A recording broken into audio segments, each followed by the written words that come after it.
Before we get started, I have a quick favor. I've been self-funding the Finding Genius podcast for 5 years now. I've done over 3,000 episodes. And as you can see on YouTube, we're up over 1 million views on the channel, which is fantastic. The next thing I really want to push on is to get up to 10,000 subscribers. Because once we do, we'll be able to put a donate button and we'll be able to solicit donations to help keep the podcast running and to also get the Finding Genius Foundation moving along. We have a big project studying anxiety, depression, and PTSD and working on a product to help people overcome these problems because I've seen them explode recently after the last 2 years of the whole virus situation. So if you would, please subscribe to the podcast. That would help us tremendously. Give us a thumbs up and check in the description for Buy Me a Coffee. It's about $5. If you could buy me a coffee, I'd really appreciate it. It would help keep the channel going, and I love coffee. Thank you.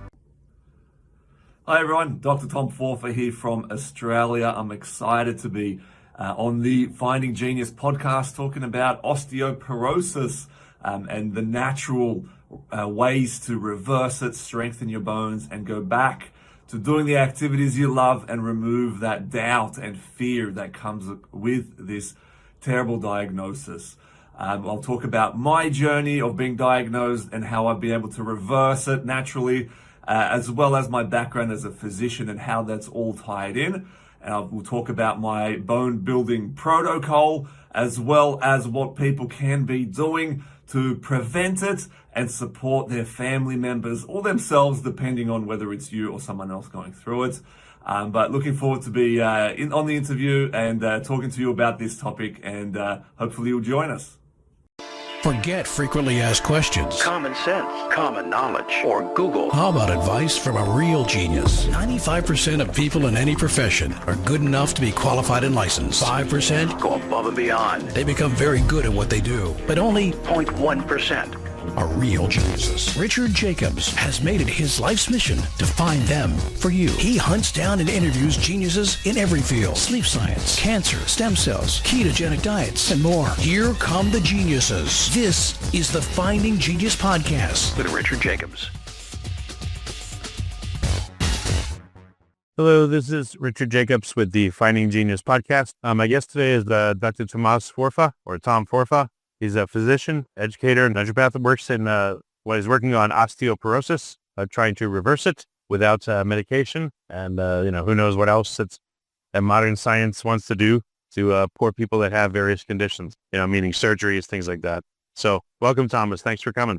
Thank you for having me, Rich. I'm excited to be here. Yeah, tell me a bit about your background and why have you decided to study osteoporosis? Yeah, so as you mentioned in the intro, I have a background in medicine. I was a physician a number of years ago, and it came to a point where I became disillusioned and burnt out with the profession and threw in the towel and left to travel and run businesses and get involved in philanthropy. And that was 10 years ago. And then fast forward to 2020, in the middle of COVID lockdowns, I went for a bike ride, and my front wheel fell into a little ditch, and I slowly kind of came over the front and I landed on my wrist. Nothing too dramatic, but I broke my right wrist. And on its own, it doesn't seem too bad. It's kind of understandable. But then when you put that into the context of the fact that that was my third fracture in 18 months. Before that, I'd rolled my ankle and broke it. I was also doing a boxing class, and I had a pad against my chest as I punched the pad and broke my rib.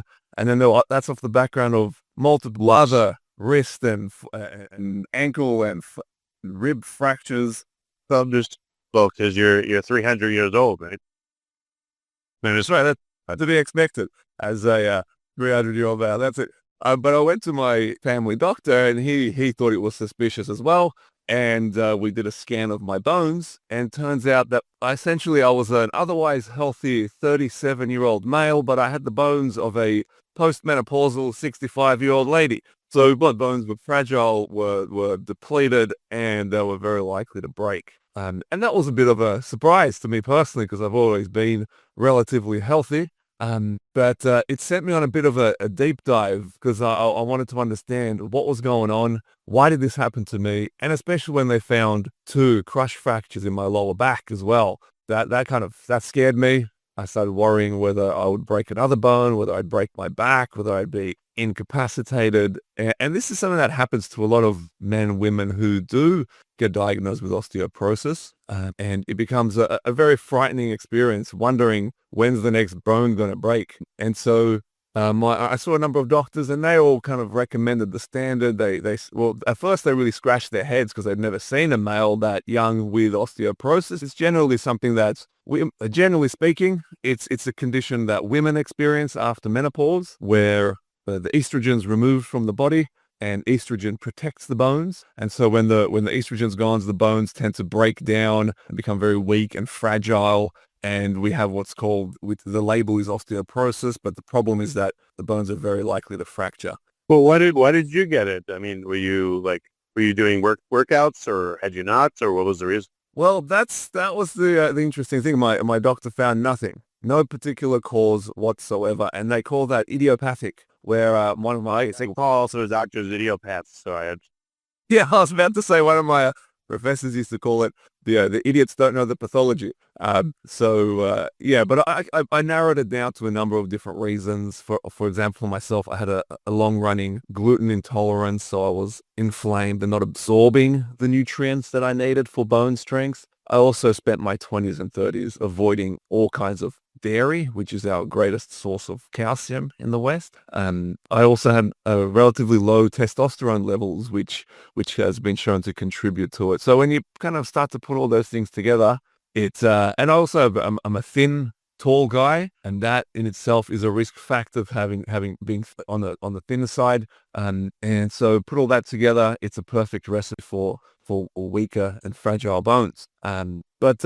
Just going back to kind of my story there, my endocrinologist recommended I take, essentially he didn't know what to do, and he said, well, Tom, you may as well take the medications. Now, I'm not completely against medications, but in my books, they're kind of like a last resort. I want to be able to find out what's going on and treat the cause and fix it. And that's kind of how I approached it. I said to my doctor, give me 6 months, let me figure this thing out on my own, because some of these medications have some pretty potentially drastic side effects, and you're pretty much on them for life, because as soon as you stop, your bones go back to normal and get worse as well. So I thought, let me figure this out first. And so I did a deep dive, and I got to understand how bones work, why they weaken, why they strengthen, what we can do as people to actually prevent osteoporosis, but also most likely it's being able to reverse it or prevent it from getting worse. And I started to implement those actions. And 6 months later, I saw my endocrinologist. I slid the results over to him with a big smile on my face, because I had improved my bones after he said that all we can expect is that they don't get any worse. That's the best we can hope for. And I kind of proved him wrong and showed him better results. And to my frustration, all he could say is, I'll throw you a party, Tom, when your bones are back to normal. And I can happily say that they're almost back to normal now. So I'm looking forward to that party. How long did it take you to improve them, and what did you do? So the first 6 months, it was a big improvement. And then it's been a bit slower over the remaining 3.5 years. It's been a 4-year journey so far, because I did have to kind of figure things out, make a few mistakes along the way. And it's been an up and down kind of a journey in terms of my bone strength. But what I did was I've kind of broken it down into 3 main components, kind of like a triangle, if you will, of the requirements to naturally strengthen your bones. The first side is to remove any obstacle to strengthening your bones. And so these are any medical conditions that may be contributing to it, particularly for men. And I speak to a lot of men about this because they tend to be underdiagnosed and undertreated, and it resonates with my own story as well. And so we need to understand what are the potential causes, what kind of medications or conditions could be contributing or preventing the bones from strengthening. And we also need to address any hormone imbalances, which is a big contributing factor. Once that's kind of addressed, we can start to trigger the bone growth. Now, here's the thing about bones, that they're kind of like muscles. Unless we work them out, they're not going to get any stronger. They don't just spontaneously get stronger once we're adults. When we're kids, we're jumping around and the body's just naturally strengthening and growing bone. But when we hit about 25, it just kind of, from there on out, it just starts to, if we don't look after the bones, they will just slowly over time start to wither away. But if we start... Is there any preferential wearing? Like, when people have weak bones, which are the ones that kind of like, quote unquote, go first? or become preferentially weakest first if that happens? Well, it's hard to tell, but the ones that we usually focus on is the neck of the femur, so up in the hip, the lower back, and the forearms, because they tend to be the ones that break and cause the most issues in people's bones. For example, when we fall over, it's usually outstretched hand, and we fall and we break the forearm. If we fall out of a bed or fall from a standing height and break a hip, that has the worst potential consequence. The hip is the big one, where 1 in 5 men who break a hip, or in fact, men and women, up to 1 in 5 will pass away in the first 12 months after breaking a hip. Why is that? Well, it's often an exacerbation of pre-existing illnesses and other comorbidities. And also people don't get back to normal functioning after that. Now, because we're going to think about this is generally speaking here, it's in the older population. So people over 50, and then more so that people over 65. 75% of hip fractures worldwide happen in men and women over 65.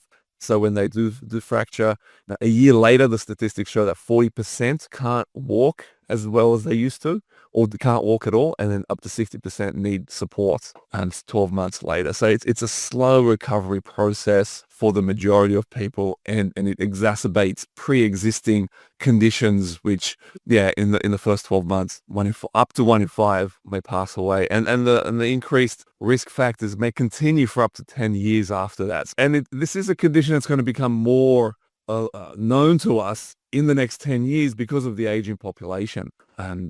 It's going to be a big topic of discussion, and the effects that it has on people's suffering afterward, and the chances of it passing away. Yeah, so I want to be useful to get it out there. Yeah, psychologically, what happens to someone that, breaks a bone and they're older? I mean, do they get very scared? Like, uh-oh, I'm literally falling apart. I was depending on these bones, but shit, I'm in real trouble. Like how do people react emotionally to these injuries? Before we continue, I've been personally funding the Finding Genius podcast for 4.5 years now, which has led to 2,700 plus interviews of clinicians, researchers, scientists, CEOs, and other amazing people who are working to advance science and improve our lives and our world. Even though this podcast gets 100,000 plus downloads a month, we need your help to reach hundreds of thousands more worldwide. Please visit findinggeniuspodcast.com and click on Support Us.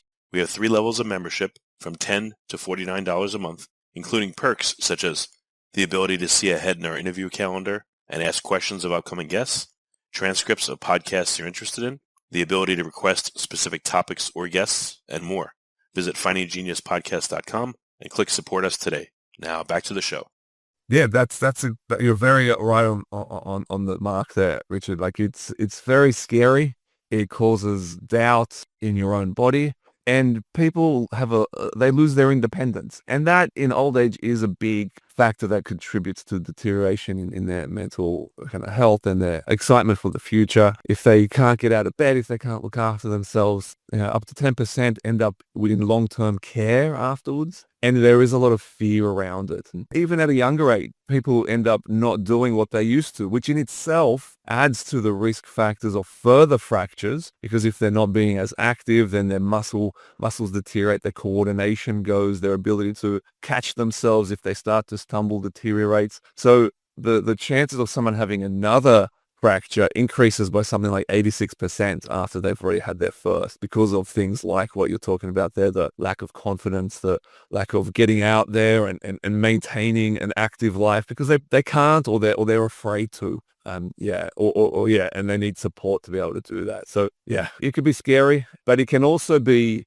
prevented and treated. That's the uplifting thing here, where understanding that a majority of women have this, and that's something that a lot of physicians and family doctors and naturopaths, they all often think about that. But then there's the male population that's oftentimes, we're not with, it's usually seen as a women's condition, so we don't kind of get, people just don't think about it, and then the fellas, they tend to have worse outcomes as a result. But so just going back to those three things that I did, the triangle. So we've talked about removing the medical causes to potential obstacles to the strengthening bone. Then there's the triggering of the bone. And now this can be done before or after a fracture. So some incredible research and programs are available now to help people get back to being able to move, but also to strengthen their bones. And the key here is the right kinds of movement and exercise. And it's nothing dramatic. It's things like lifting some weights, supervised usually, doing heel drops, standing on one foot, something, dancing. There are some really exciting things that people can do depending on their age and their limitations. But the studies and the evidence is just very exciting as to what can be done without the medication. Well, what are the medications supposed to do, and what are their side effects? Like if someone's, being pressured to take them by the doctor, whoever, what are the downsides? So the downside, firstly, is you're on it for life, essentially. There are two types of, generally speaking, types of medications. The first prevents the further breakdown of bone, and the second type helps create more bone. And the first one's called first-line treatment. So when you go to, they usually recommend those. That could be a tablet that you take daily, or it could be an injection that you have once every 6 months or so, and or maybe 12 months. It just depends on ones. And the side effects of those, depending if you're having the tablet, it could be reflux, it could be all kinds of pains and aches and bone pain, which is kind of sounds counterintuitive, that you're trying to prevent bone issues, but you're getting more bone issues. It could be breakdown of the jawbone. That's a rare one, but scary one. And in terms of the injections, there could be nausea, different kinds of neurological and bony pain, problems with eating, problems with the injection site, allergic reactions, and also that deterioration of the jawbone, which is scary. Well, and people are encouraged to do any besides medication. Are they told to work out? Are they told to do anything natural, or is it just real medication? It really depends on who you speak to and who your physician is. Oftentimes, it's straight to the medication. The way the conversation goes is, hey, you've had this scan, you've got osteoporosis. They write out a script, take this, and that's the extent of the conversation. If you have a great physician or a family doctor, they'll sit down and explain it. They'll give you the options. They'll encourage you to become active. Changing diet is another one as well. But look, I'm not against the medication. They are required in people who can't or are unwilling to engage in those types of activities that I spoke about, because preventing the fractures is very important. As I said, 1 in 5 can pass away from further fractures, and they do affect independence and mobility and health. And so it's very important to do something about it. And if people, personally speaking, the gentlemen that I speak to, they're very willing and ladies too, willing and able and keen to get active. And that could be a lot of fun, and it just improves the quality of their life, generally speaking. But if they can't, if they're already in a nursing home or a facility, or they're not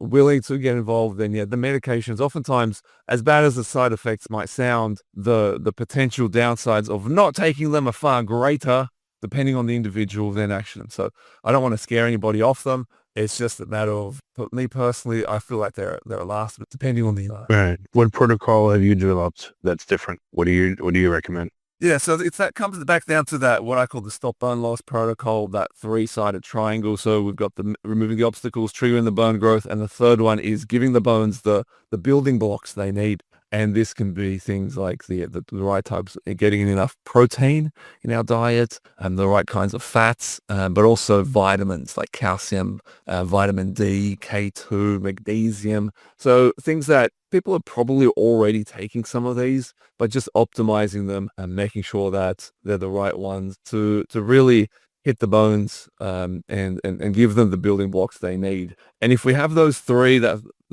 aspects in place, there really is no reason why the bones shouldn't get stronger. If they're not, we're probably not doing one or more of those, the sides of that triangle. Well, how long? I know everyone's different, but how long does it take on average for people to really start, seeing some recovery? Oh, look, Richard, if people can get onto that triangle, it can be very, very quick. It can be very, very quick. The bones, generally speaking, they are a slow-moving tissue. They're not like muscle, which kind of can grow quite quickly.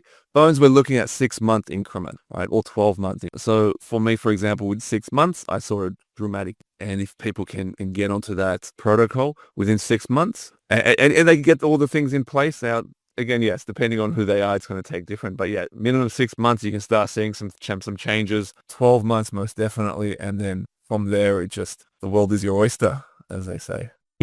Well, in 6 months, like what changes did you notice? How did you know that, besides getting scanned, let's say, how did you know that your bones were getting better? Well, yeah, that's a good question there, Richard. Without getting scanned or taking a blood test, it's hard to tell. And that's the problem with osteoporosis. They call it a silent disease. Personally, I don't think it's a disease, but that's besides the point. Because we don't know it's happening. We can't see it. But there might be, the statistics say that 10 million Americans have osteoporosis and 35 million are on the verge of getting it. And so we don't know until we break a bone or we get a scan. And so it's up to ourselves to see the risk factors or up to our doctor to kind of be onto it and then proactively do a scan or another way to test that, to see that if there are any differences is to test what are called bone turnover markers, which are essentially signals that are released into the blood that show you whether the bone is being broken down or whether it's being built. And so we can test for those blood markers to see which way they're going. Are they changing in the way that we want, or are they not? And then adapting and adjusting the protocol. Okay. I mean, for yourself, again, so you couldn't feel anything. You had to get, all these diagnostics done in order to, again, to feel anything, right? Yeah, that's right. I mean, look, if you're implementing all these changes, you're going to feel great, generally speaking. You're getting into better shape. Your mobility is improving. Your energy is going to increase. You're going to feel a lot better, generally speaking. But you don't know if your bones are actually improved. And that's the frustration with osteoporosis as well. That adds to that concern and the doubt that you were speaking about earlier, Richard. Is that we don't know, and it's that great uncertainty that is so frustrating. And that's why with our gentlemen, we want to first build out that's why we call it the stop bone loss protocol, because if we can show you that you can stop your bone loss, it gives you that confidence and reassurance that I'm on the right path. Sometimes it can feel like a big task to go back to normal bones. It can feel a bit overwhelming and a bit hard to do. So we break it down into manageable steps. And the first one is to start to get that confidence back and that reassurance, and that you're not going to just break spontaneously or just, coughing or sneezing. It can get that bad as well. So, yeah. Can you I guess you could break a bone if just from a hard sneeze, right? Yeah, it can get that bad. And traditionally speaking, the classic osteoporotic fractures are, you shake a hand and you break a bone in your hand, or you sneeze, break a rib, or you fall over from just standing. Some people will twist and bend over in the wrong way and break or fracture a vertebrae. Now, these are very much on the extremes, and this will happen in mostly the older populations. But then there's, people breaking bones, things that are active pursuits, but not so much that you'd expect them to break. And so there's a whole spectrum there. But yeah, it can get that bad. Okay. So you talked about the 3 categories and what to do, but any particulars in there? Are there like certain foods that, are dietary changes that are really important? Reducing inflammation sounds like a big part, but are there any specific foods that people should have, or is it? With that, yeah. So the big one to give people something that they can very quickly implement is protein intake. The recommended amounts are far too low. And the populations that often get osteoporosis, that if you look at their track record, they're not getting enough protein. We want to probably double the amount of protein that people are taking or eating. And this can be done very quickly with things like protein whey supplements, like a smoothie with a whey protein powder. And it's delicious too and easy to have. And having a bit of protein with every meal. Now, in terms of, other kind of micronutrients, so calcium, you can have that through your diet, but then it's quite a lot of dairy you need to consume to be able to have that. So it's 2 glasses of milk, a yogurt, and 2 slices of cheese every single day is the recommended amount, which is quite a lot. Or you can take some supplementation, 1,000 milligrams per day for the right amount of calcium. Vitamin D is an important one. You can take that through supplementation or through sunshine. Getting out, 15 minutes a day into the sunlight, which again, that can be hard depending on where you are in the world and what season it is. And when we think of people who are generally on the older side, they're probably not getting out as much, which is an important thing. So those are the main dietary changes. There are many others as well, but not to overwhelm the listeners, those are the things that you could probably start doing quickly and will have the biggest. Okay. Yeah, for some reason I kept thinking of a pirate saying I could feel it in me bones, but I guess besides calling it the Pirates Protocol, I don't know where to go with that. Pirates Protocol, yeah.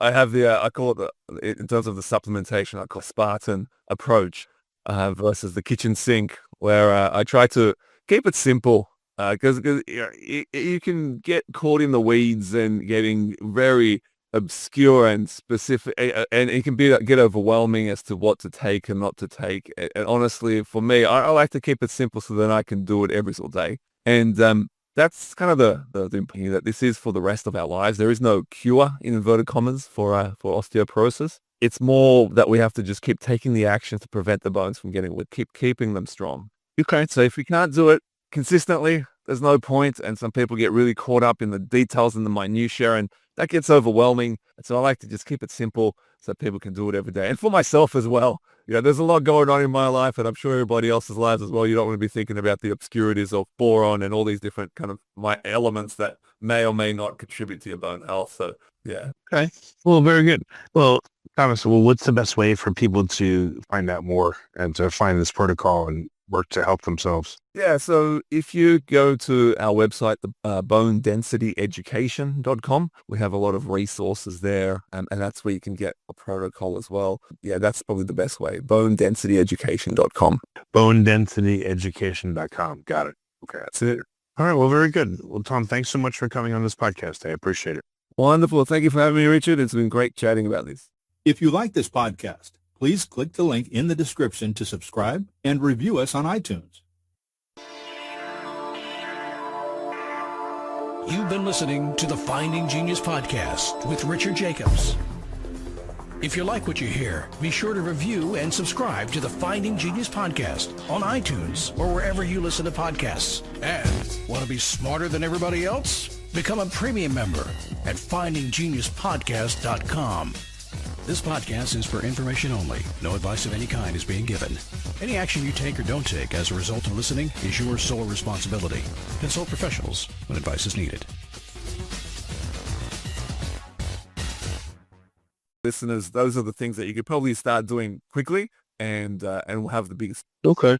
Yeah, for some reason I kept thinking of a pirate saying I could feel it in me bones. But I guess besides calling it the Pirates Protocol, I don't know where to go with that. Pirates Protocol. Yeah, I have I call it in terms of the supplementation, I call Spartan approach versus the kitchen sink, where I try to keep it simple because you can get caught in the weeds and getting very obscure and specific, and it can get overwhelming as to what to take and not to take. And honestly, for me, I like to keep it simple so that I can do it every single day. And that's kind of the opinion that this is for the rest of our lives. There is no cure, in inverted commas, for osteoporosis. It's more that we have to just keep taking the actions to prevent the bones from getting weak, keep keeping them strong. Okay, so if we can't do it consistently, there's no point. And some people get really caught up in the details and the minutiae, and that gets overwhelming. And so I like to just keep it simple so people can do it every day. And for myself as well, there's a lot going on in my life, and I'm sure everybody else's lives as well. You don't want to be thinking about the obscurities of boron and all these different kind of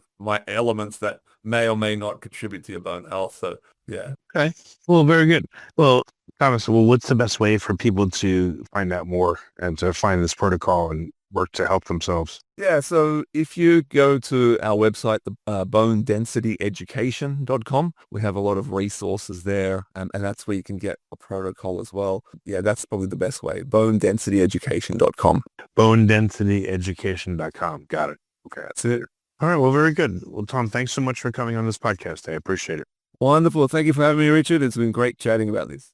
If you like this podcast, please click the link in the description to subscribe and review us on iTunes. You've been listening to the Finding Genius podcast with Richard Jacobs.